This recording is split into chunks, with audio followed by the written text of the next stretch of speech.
দেন বের করে দেন ওকে। হ্যাঁ এবার চলুন তো। কি হচ্ছে এখানে? আচ্ছা, এটা হচ্ছে কিসের? ওর হাত ধরেছো কেন? তুমি জানো উনি কে?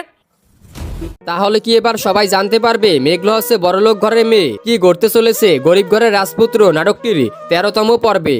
হ্যালো নাটক লাভার্স, কেমন আছেন সবাই? আশা করি সকলেই ভালো আছেন। ইতিমধ্যে আমরা সকলে গরিব ঘরের রাজপুত্র নাটকটির 12তম পর্ব দেখে নিয়েছি। সেখানে আমরা সুন্দর সুন্দর এবং ধামাকা ধামাকা কাহিনী দেখতে পেরেছি। এখন আমরা সকলে অধীর আগ্রহ সহকারে বসে রয়েছি নাটকটির 13তম পর্ব কবে এবং কোন চ্যানেলে প্রকাশিত হবে। তাই আজকের এই ছোট্ট ভিডিওতে আপনাদেরকে সবার আগে জানিয়ে দেব নাটকটির 13তম পর্বে কি কি কাহিনী ঘটতে চলেছে এবং আপনারা কি করলে সবার আগে নাটকটির 13তম পর্ব দেখতে পারবেন সেটাই আজকের এই ছোট্ট ভিডিওতে আপনাদের জানিয়ে দেব। তাই অবশ্যই আজকের এই ছোট্ট ভিডিওটি মনোযোগ সহকারে দেখবেন। তো বন্ধুরা, ধীরে ধীরে কিন্তু গরিব ঘরের রাজপুত্র নাটকটি জমে উঠতেছে। আমরা 13তম পর্বে প্রথমেই দেখতে পারবো মেঘলা যে বড়লোক ঘরের মেয়ে সেটা কিন্তু অনিক ও রাতুল তারা দুজনেই জানতে পারবে। আর যখনই তারা শুনবে মেঘলা হচ্ছে বড়লোক ঘরের মেয়ে এবং তারা যে কোম্পানিতে এসেছে সেই কোম্পানির মালিকই হচ্ছে মেঘলা, এটা শোনার সঙ্গে সঙ্গে তারা দুজনেই কিন্তু অবাক হয়ে যাবে। এরপরে কিন্তু অনিক ও রাতুল তারা শিওর হওয়ার জন্য অফিসের লোকজনের কাছে জিজ্ঞাসা করবে।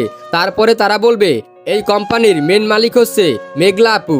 এটা শোনার সঙ্গে সঙ্গে সবাই কিন্তু আসলেই অবাক হয়ে যাবে। তো এরপরে আমরা দেখতে পারবো অনিক কিন্তু মেঘলার কাছে আসতে চাইবে, কিন্তু মেঘলা কিন্তু আর অনিককে চাইবে না, কারণ অনিক কিন্তু বড়লোক হওয়ার জন্য বড়লোক মেয়েকে বিয়ে করেছে। তাই কিন্তু মেঘলা অনিককে ডিভোর্স দেওয়ার জন্য চেষ্টা করবে।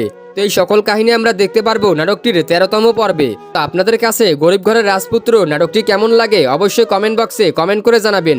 এখন আপনাদের বলে দিচ্ছি নাটকটির পরবর্তী পর্ব কবে এবং কোন চ্যানেলে প্রকাশিত হবে। নাটকটির পরবর্তী পর্ব দেখতে পারবেন আমি শনিবার ঠিক 12টার সময় কারুহিম ইউটিউব চ্যানেলে। তাই অবশ্যই আপনাদেরকে আগামী শনিবার পর্যন্ত অপেক্ষা করতে হবে। তবে যখন এই যে চ্যানেলেই নাটকটির পরবর্তী পর্ব আসুক না কেন সবার আগে আমার এই ইউটিউব চ্যানেলে আপনাদেরকে আপডেট জানিয়ে দেব।